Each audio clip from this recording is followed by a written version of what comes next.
All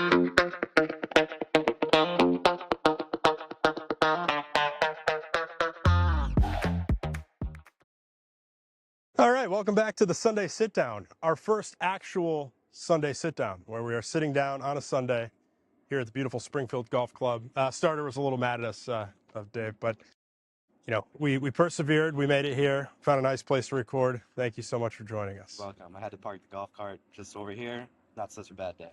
Yeah. It was a quick ride for me. We're both local here to Charlotte, but got to go on a plant visit together this week, and I was like, who better for this week's guest than my buddy David here. Working together. Yeah. I noticed the hat too, Charlotte FC. Charlotte FC. Yeah, this podcast is not at all, technical. It's not like a whiteboard podcast, right? So I like to get into what people like, what people love, and we know each other, pretty well at this point. But I did not know you were a big Charlotte FC fan until earlier this week. So I went to my first game, and Wednesday night got in trouble. I had my oldest son out past midnight by the time we drove home.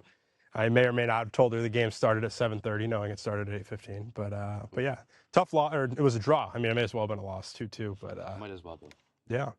But Saturday we redeemed ourselves quite nicely against the Red Bulls of New York. Yeah, always nice to be New York. Because Tim was. Yeah. Tim Ream has been having a hard time. So I think Tim Ream does listen to the PSA Sunday Sit-Down. So sorry, Tim, and Tim's family who also. I meant Tim. Could be any Tim at all. Any Tim at all. So tell us a little bit about what you do. I know you're at Elite now, doing the cobot thing. Yeah. Give us a little idea what you do on day-to-day. Well, I've worked around the peripherals of the actual OEM cobot and robot companies. Some pretty cool technology, but not all of it with exactly a market demand. Yeah. So it's really nice to be on the OEM side.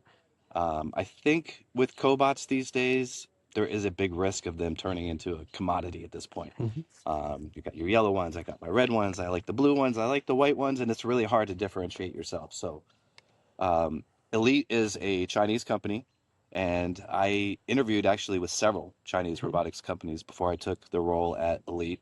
I had some offers from some other companies, but I like where these guys are going, and they are far and above these days more than a cobot company. So pumping out some turnkey solutions, palletizing, exciting stuff like welding, robo massage, barista bot. There you go, barista bot. Robo massage is pretty cool. It's not on the market yet, but it's meant for home or go see a practitioner, and they'll have the dual robot. But we did get to see it live. We got to see the hybrid robots in China 2 weeks ago. We got to see the hybrid humanoid robot. Nice. So the company has about 400 people just doing R&D. Yeah. And we got to see all of that in person in China 2 weeks ago. I couldn't be happier working on the OEM side. I wish I had started much sooner. What's it like in China? I mean, I've never been to China. It's hard. Yeah. It's hard for somebody outside of the country coming in. I hopped right into the cab with my credit card, and he looked at me like I was crazy. I had no idea that credit cards do not work in China. Oh. Everything is Alipay or one other app. No one carries a wallet. Everything is done by your phone. Nice. If you think there's a country that's more on their phones than America, it's China. Oh. It is China. Well, there you go. Yeah. What was your favorite part of China? Favorite Food, maybe? was probably the closing part of training, the karaoke. Nice. For sure. What'd you sing? I sang Country Road. Oh. Another person. Yeah, play the hits. So I was in Shanghai and Suzhou, and 2 days in Suzhou, but on the way back to Shanghai, riding with some colleagues, some Chinese colleagues. They already know I'm kind of like the music guy. Yeah. This background. But they put on a song, and all of a sudden I'm in a car with 3 Chinese colleagues, and they're all singing Country Road. John Denver. I mean, what are the chances of that? Yeah. And then the next song is Iris by Goo Goo Dolls, and they're all singing that. Yeah. And I'm thinking, this is pretty nice over here. A good song's a good song. Yeah. Yeah, it works, and it plays in, whether you're in Asia or whether you're here in the U.S. And it's a very popular song right now. I mean, the U.S. men's national team. Yeah. Kind of made. I don't want to say they made it popular. Maybe West Virginia would have something to say about that. I think with your colleagues, things like escape rooms and karaoke nights get to show you parts of people that you never would have guessed. Sure. For sure. Our field application engineer, totally dominated on the karaoke floor. Didn't see that coming at all. Really? Really, yeah. So it's good to see these other sides of people. I have people there that are qualifying and sending me leads, and I know them very well, like from Hmm. chatting, but to actually meet them in Yeah, person actually, really does change the relationship.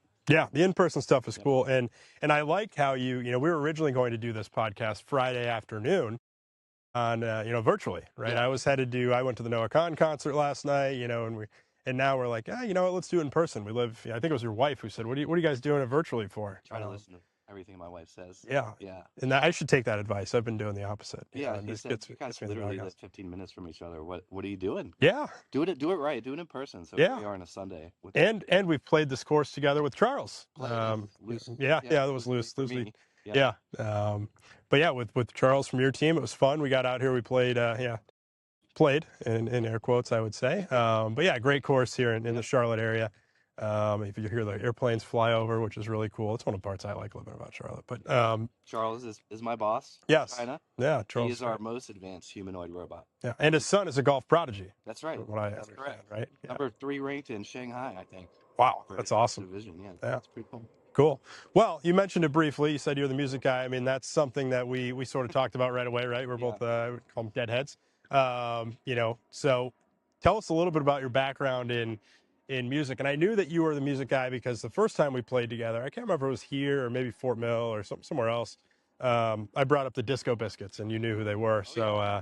and then Yeah. kind of told me about your management, your band management career. So go into Yep. that a little bit. Tell us That's some right. cool I had stories a there. band running in the circles of the Disco Biscuits, and we were Yeah. all playing the same venues and the same fraternity parties and things like that. But yeah, Dead Tour 95, the last summer.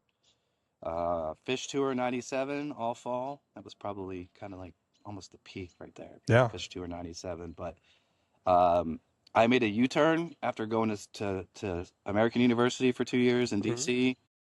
Wanted to be, work in the State Department or work for a senator or congressman, which I did my freshman year for a bit. And it was not exactly what I thought it was going to be, to the point that I made a 180 and went to art school as a result of the experience of working on Capitol Hill. Yeah. And in art school, I started designing backdrops and flyers and CD covers for bands. That turned into promoting the band on the beaches of Hilton Head Island, where I grew up, riding my bike up and down in the summer, and then going to work at night and at the Crazy Crab in Harbortown, Very cool. and watching people come out to the show, which we didn't have those results prior to that. So the band that I was promoting at the time said, "Why don't you just be our manager?" And I said, "Okay." And then another band followed shortly after, which was Perpetual Groove. Okay. Yeah. Those guys are still playing now, 30, 31 years, I think, Yeah. something like that. Um, so here I am, managing 2 bands. Not much of a barrier to entry. Yeah. If you want to be a band manager, you just say you are. Yeah. And so I did that off and on all the way through 2014. So from 1995 all through 2014, with a couple of corporate stops in between there. Hmm. Some corporate stops that let me have a little bit of income that allowed me to go back to managing bands, actually. So I've found that there is nothing that's been harder professionally Hmm. since. So Yeah. everything that's come professionally since managing bands has never been as hard, Yeah. for sure. So give me an example. Is it the equivalent of showing up to the venue and I don't know, there's nobody there, the doors are locked. Sure. Is that like losing the PO at the last minute? Showing up at a festival, Yeah. riding some dirt roads, and finding there's like 14 people there. Yeah. The bands really love me in those moments. Uh, Brothers getting on a fist fight on stage, bailing out a bass player from jail in Statesboro, Georgia.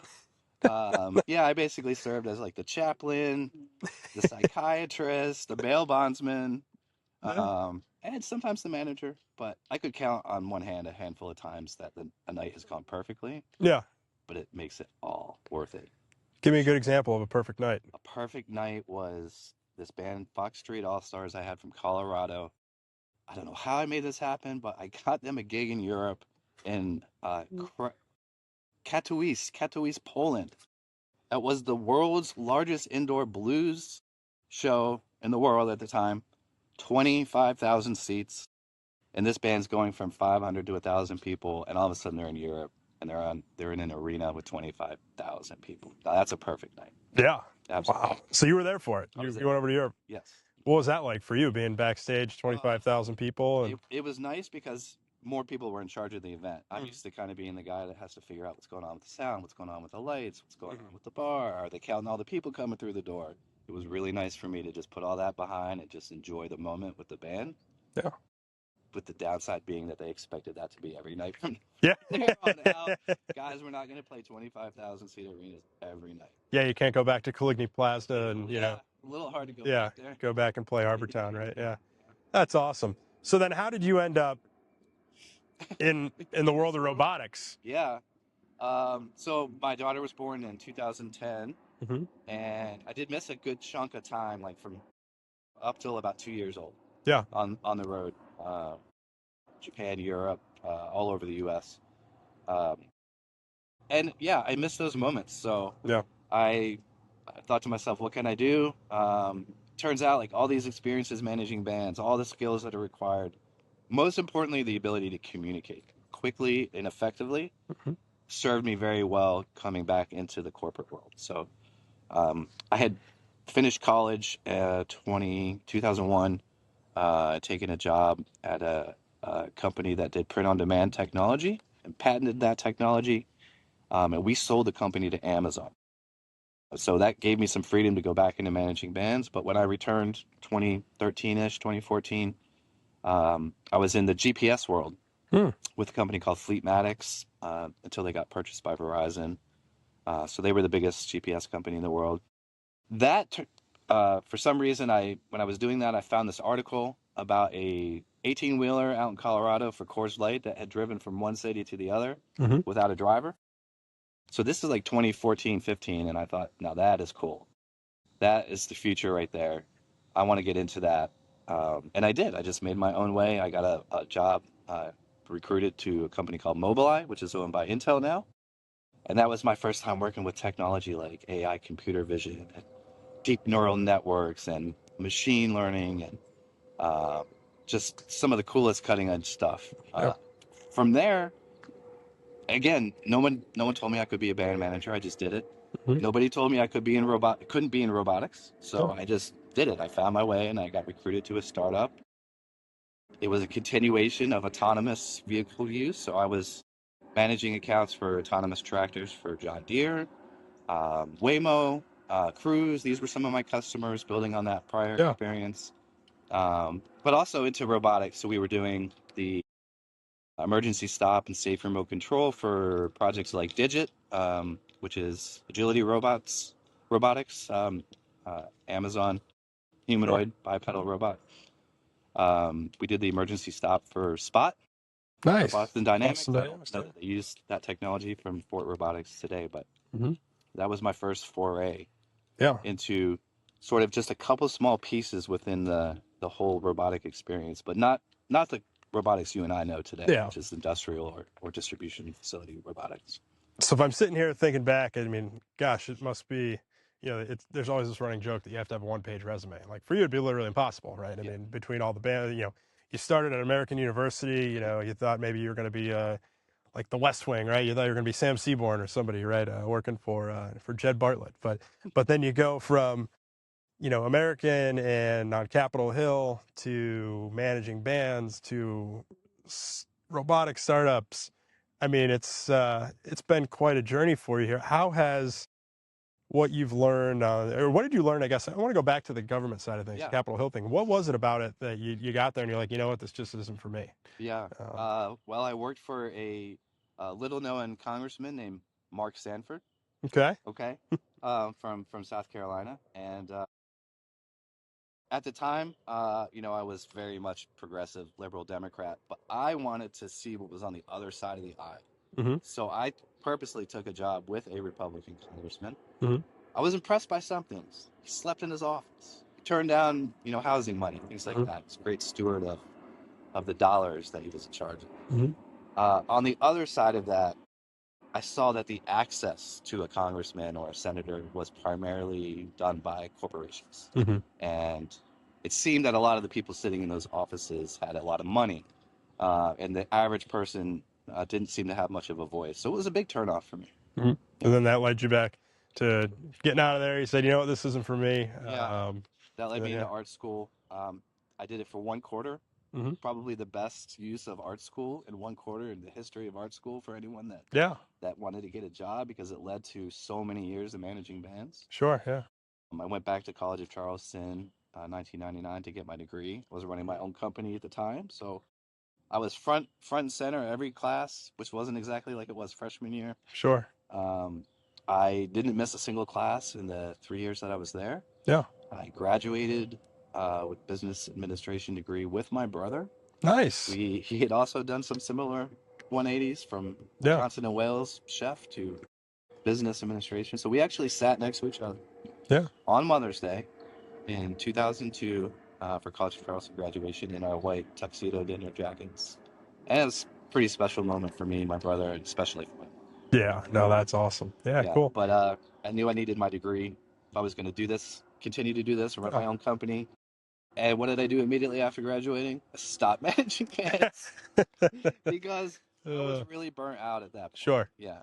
Yeah. And I so mean, burnout's real, right? It's yeah, I started I think I told you this, but I was a communications major. So I thought I was going to be a sports writer. That's what initially I wanted to be, a sports writer. But when I got into school, and this was 2000, I don't know, 2010, and I felt like I needed to have radio experience. I needed to have TV, and I needed to have print, and I needed to, to the point where I was, running the college TV station, and I was, the sports director of the radio station, and I had, 2 different radio shows, and I was covering high school football games for the nice. local newspaper, and like all these things, and I just got burned out too. Yeah. And I was also calling games in minor league baseball. So it's one of those things where it's like people always say to me, or I shouldn't say people always say, but like when people ask me, what would you do if you could do anything in the world? And I mean, I think we'd all be silly to sit here and say, oh yeah, we want to sell robots. Like, that's not what. Yeah. I mean, maybe there are people out there who want to do that, but for me, I'm it sure was we've met like, at least one or two in our yeah, interactions that yeah. qualify for that. But for me, it'd be like I'd like to call 2 games a week at Fenway Park. I don't want to work 162 games. I don't want to do that. You wouldn't even call the whole series? No, and I would want that game to start at like 7 a.m. It's like, because all the great things about working in baseball, it makes it so hard to enjoy all the great things about like having a family, Yeah. right? For me, and that was what I noticed. So then that's sort of how I pivoted out of sports. Is like, you know what? I don't want to be working every day from sun up to Yeah. 2 a.m, right? Because after the game's over, you got to do the post game rep or the report, and you've got to get everything ready for the next day's game. And then you're on a bus somewhere in Thunder Bay, Ontario, on your way to Waterloo, Iowa. Overnight you're sleeping on a bus, like stuff like that. And I love that, right? I loved it when I was in my 20s, but for now it's like, I had the opportunity to get to know HubSpot a little bit, which was the CRM, and that's how I got into this industry, was because there was a company who needed help, Nova Automation, my old company, and they needed help with HubSpot, and I started helping. And the guy was like, you know what, I think you'd be pretty good at sales. Jury's still out on that, but 5 or 6 years later, here I'm doing this, and I couldn't be happier, right? Because it still gets to satisfy. Like the best part for me is just interacting with people all the time, Yeah. right? I like to think you could drop me into any room and I could kind of make a friend, right? That's just how I am. And that's how you are, Yeah. right? And that's probably why we ended up in sales. But yeah, I think it's funny how you start thinking, you say you're going to do one thing your whole life, and then all of a sudden if I looked back and I told myself in high school, or high school Josh, hey, you're going to be selling robots, or you're going to be, working for an automation company, I'd be like, what? I'm going to be in manufacturing? I thought for sure I'd be in sports forever. So, yeah. If you told me you're going to work on Capitol Hill, I would have said, yeah. Yeah. Because that's exactly what I wanted to do all my life. And then I'm at 18 and I'm finally there, and I see, wow, this is not what I expected. Yeah. Now what? So why did you want to work on Capitol Hill? Were you a West Wing fan? Were you I don't know, was it? I was just a political nerd. Yeah. I worked on Ross Perot's campaign. I don't know if you know the name. Yeah. Ross Perot. Third party guy. Yeah. But yeah, that kind of got me going. And then Clinton, and then my girlfriend, my freshman year of college, was from New Hampshire. And she worked on Clinton's campaign. So he threw a night, or a day actually, at the White House just for New Hampshire campaign folks. Oh. So I was her guest to a daytime lunch with Al Gore at the executive office building. We had a tour of the White House in the afternoon. I mean, they have all the ropes and everything. Yeah. We came back at night. No ropes on the bottom floor. Full Marine band. Full dinner. Clinton gives a speech in the West Wing. Yeah. And then invites everyone into the Oval Office for a tour. Now that was the top as far as politics, and I was like ready to go. Yeah. Yeah, for sure. Yeah, that was early. That was a few weeks into my freshman year. Oh, wow. Yeah. So you're thinking, oh, this is easy. Yeah, Yeah. it's going to be like this great. I just met the president. Yeah. You're like, oh, I'm going to spend, all my days in the Oval now. Yeah. And then Yeah. you go, I'm next in line. yeah, were you the designated survivor that night? Oh, I wish. Yeah, like the 18th cabinet member. Yeah. Yeah. Nice. Oh gosh. So where do you go from here? I mean, Yeah. you've been through, I would say, especially in the last couple of years, you worked for a couple startups, right? Yeah. You were at Ready, you were at Kapow, now you're at Elite. Um, you know, what's it like, first of all, working in a startup? What has it taught you moving forward? And what do you look for now? Yeah. Is it the same sort of excitement that you look for in the day-to-day of managing a band or working on Capitol Hill that you also get at a startup, right? I do. Versus working at Siemens or Honeywell or like some big corporation, right? Yeah. Is that why you sort of or you gravitate towards the startup? Yeah. I think the whole mantra of make your own way. Mm-hmm. Like that's been my philosophy, my work ethic all my life is make your own way. Don't let anybody tell you can't do something. Is there a more appropriate match to that than startup life where you're just making your own way?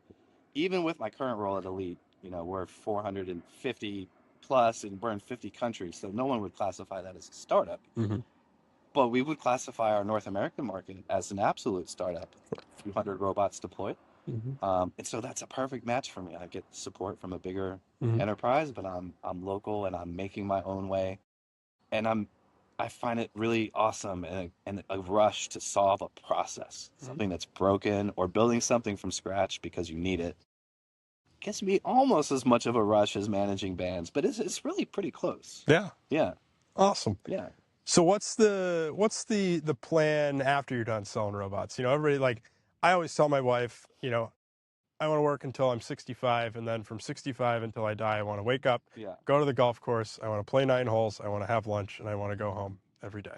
Well, I can't stand the question like where do you see yourself in 5 years Yeah. on interviews. I could stop an interview right there Yeah. if I had to, but I have a plan. So Yeah. I'm not going to be selling robots forever. Yeah. I'm sure Elite would love that. Yeah.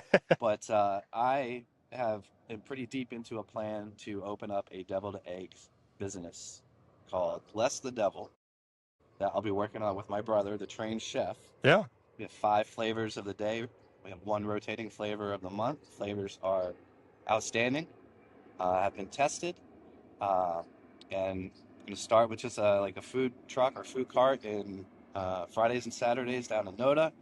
Graduated into some food truck rallies. From there, the deviled egg guy's coming to your office. How awesome. He's coming to your wedding, your rehearsal dinner. The sky's the limit. We did a lot of research on the deviled egg market. Turns out the total addressable market for deviled eggs is huge.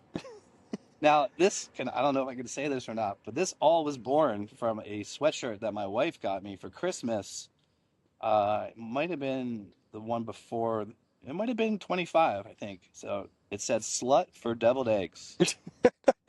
And the first time I wore it out without her, the first couple times without her, I found out how passionate people are about deviled eggs. Yeah. First of all, they understood why I was a slut for deviled eggs. Almost everyone. There was a few people that were like, "That's disgusting. I hate deviled eggs," but I love your shirt. Yeah.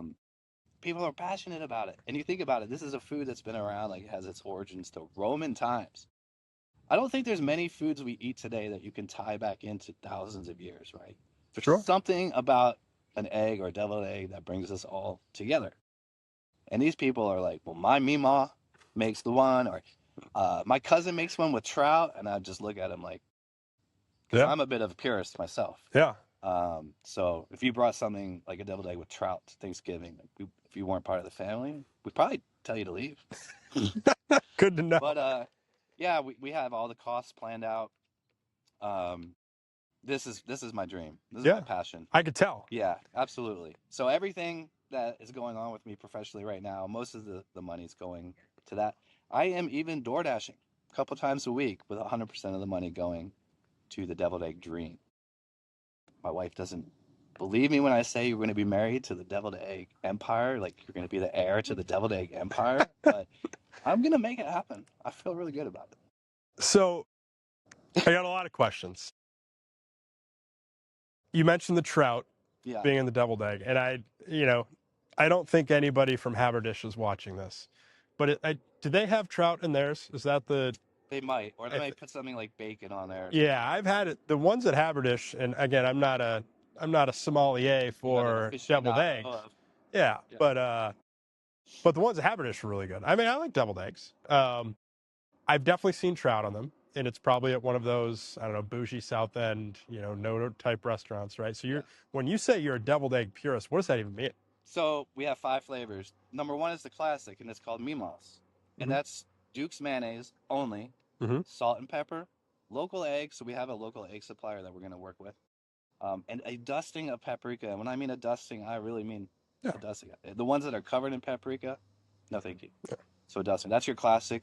So the equivalent to a good buffalo wing, mild wing. Yeah, good mild wing. In a little Tupperware container is how we're going to present that. So 2 eggs is the minimum order. You can 2 eggs in a little Tupperware container as if you were at Thanksgiving. Yeah. And then we have not my Meemaws. It's called That's Not How My Meemaw Makes It. Now that's the one that's going to have like bacon or trout or something like that. Sure. The one people will talk about. Yeah. And then we're incorporating some local flavors from where we grew up, Hilton Head Island. Yeah. So we have an egg called the Low Country Boil. Very cool. We have the deviled eggs Benedict, which is the winning flavor. So Yeah. you got hollandaise sauce where the yolk would be, and then you've got your shaved ham, a little more hollandaise sauce. It's served on a mini English. That's awesome. So I like it. Warm hollandaise. It's going to be good. So I would imagine you're going to start this before you ride off into the deviled egg sunset. When can we expect to see you at a farmer's market or like a Markets at 11 type deal here? When are we getting the truck?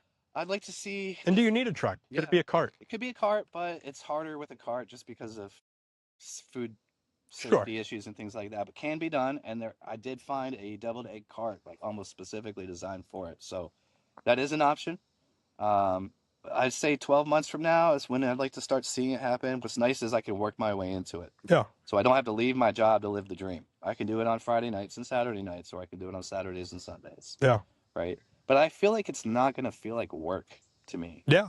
And I'm not saying that the current role I'm in doesn't, there are days where it doesn't feel like work. Actually, there's more days than there aren't. Sure. And that's probably why I love doing it with robots. Yeah. That's awesome. So the other cool thing I was thinking about, when you say, weddings and farmers markets and things like that, I saw online recently, you could pay like a cannoli guy to walk around the dance floor of your wedding and fill cannolis. Yeah. Or cannoli, sorry, not cannolis. Made to order on the dance floor. So are you gonna do that, you think? Well, I hadn't considered that. Geez, that's a pretty good idea. Yeah. Yeah. And then deviled eggs, that's it. Deviled eggs, that's it. I like it. That's it. Well, we will serve sweet tea. Oh yeah, of course. In a I'm drawing a blank. Mason jar? Yes, in the mason jar. Thank you very much. I'm a transplant. I'm a Pennsylvania guy who knows his sweet tea. Yeah. Yeah, we think we're onto something. So that the cookies had their moment with crumble. If a cupcake can have their moment. Now donuts, they had their moment, and they're still having their moment. Yeah. That's okay with me. It's time for the deviled egg to have its moment, to be elevated into the crumble and the cupcakes and the not what is it, your mom's donuts around here. It's time to elevate the deviled egg into the stratosphere of these foods. I like it. Yeah. I think it's a great place to end. I mean, that was awesome. I don't know about you, but I didn't think we were going to talk about deviled eggs today. And that's why I love doing this podcast so much. Give me a chance anytime to talk deviled eggs. Yeah. I'll talk your ear. Yeah.